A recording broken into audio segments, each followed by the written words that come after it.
The man marked by flames. Somebody we've heard quite a bit about. Who is he and why is he so significant? Back at the end of Wano, we heard Kid and Killer mention wanting to seek out a man marked by flames. They wanted his help as he knows about the poneglyphs and he could help them with their quest. Now of course, you guessed it, Oda's keeping him a mystery. He's not giving us his identity. This man really loves to tease us. Now thankfully, in chapter 1081, we see Kuzan's meeting with the Blackbeard pirates and how he joined them. In this meeting, the Blackbeard pirates actually expand on the man marked by flames quite a bit. We learn a few things here. If you're enjoying this video, make sure that you are subscribed, make sure that you like this video because these things really help me as a small YouTuber. According to the Blackbeard pirates, the man marked by flames actually might have the last road poneglyph. At least, he is rumored to have the last road poneglyph. The road poneglyphs, they're basically the 4 pieces of the map that leads to the One Piece. The Straw Hats currently have 3 of them. One from Big Mom, one from Kaido, one from Zou, and they're missing that final one. Blackbeard himself actually just got the same ones as the Straw Hats. He acquired the Whole Cake Island one himself, and now through Trafalgar law, he also got the Zou and the Kaido poneglyphs. So now, just like the Straw Hats, he needs to seek out that final one that is rumored to be in the hands of the man marked by flames. Now, as the Blackbeard pirates are meeting Kuzan for the first time and having a few drinks with him, Blackbeard and the others then start giving exposition about the man marked by flames. Now, according to them, we learned that the man marked by flames actually sails on a pitch black ship. Now there's a few that already come to mind when thinking about black ships. But before we get to that, we gotta take in one more additional detail that was revealed to us about the man marked by flames. It is then revealed to us that if anybody tries sailing next to this man marked by flames, they automatically get swallowed up by giant whirlpools that are suddenly summoned out of nowhere. Quite mysterious. In fact, Shiryu of the Rain actually mentions the possibility that this could be a government worker hiding the poneglyph from getting in the hands of pirates. It could always be a possibility, but there is no way of currently speculating on that. So instead, let's get into our candidates based on what we can indeed speculate on. Now, number 1.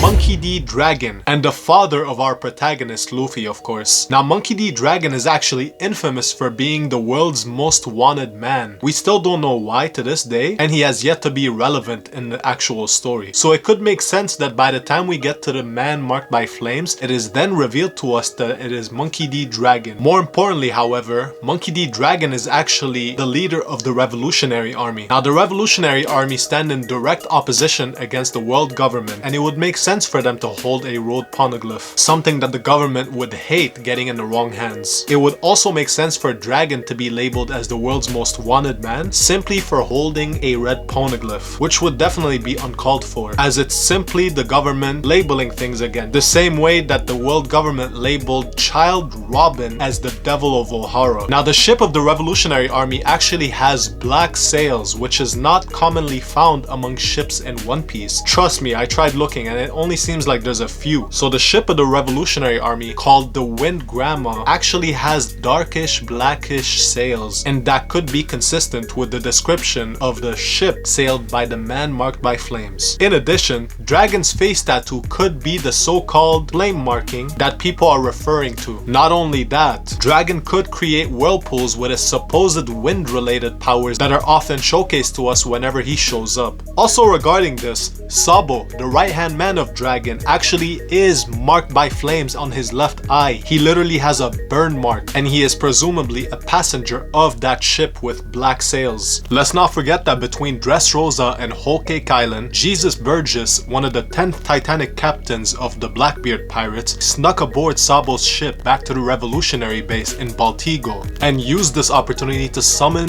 Blackbeard as well as the others. They ended up confronting Dragon and the others as well as destroying the base, but we don't know why. But they did cause the revolutionaries to retreat and change bases and move to Ivankov's island. Me personally, I say that they pulled up on Dragon / Sabo, as one of them is the man marked by flames. Why else would Blackbeard be interested in doing this? Now, my personal bet would be that Dragon is the man marked by flames. Number 2 is Jaguar D Sol. Now, Jaguar D Sol was actually a marine giant that defected during the Ohara incident. He briefly befriended Robin before promptly being frozen by Aokiji's ice time capsule. Now, during the Egghead Island arc, we found out recently from Vegapunk himself that Jaguar D Sol had actually survived the events of Ohara, with a few frostbite burn marks, that is. Sounds like someone who could have been marked by flames actually. Now, after collecting and studying all of the poneglyph information that was left in Ohara, Jaguar D Sol actually arguably became the #2 source in the world about all things Void Century. He has since taken all of the notes from the scholars from Ohara and brought them over to Elbaf, which is how Vegapunk had actually acquired his knowledge. Now, it could be argued that he had acquired the red poneglyph somewhere along the line. However, a hole in this theory is that he doesn't seem to be sailing anywhere and is instead implied to be staying at Elbaf. So there's no mention of a black ship that Jaguar D Sol could be sailing on, which makes me think that Dragon is a more likely candidate instead. Now, number 3, Dracule Mihawk.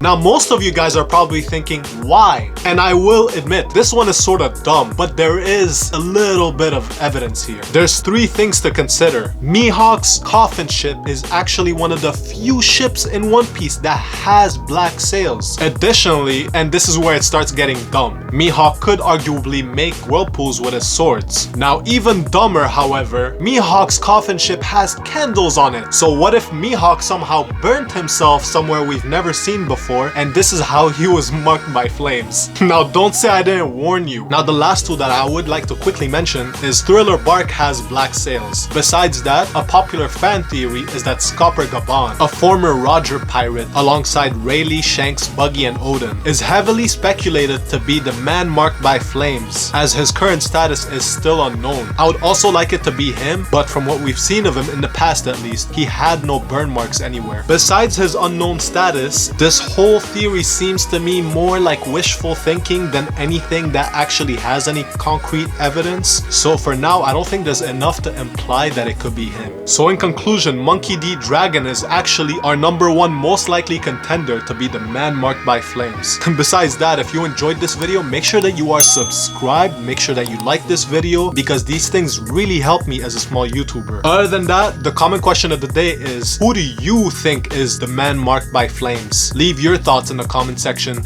below. Thank you for watching. Like, share, and subscribe, and have a good one.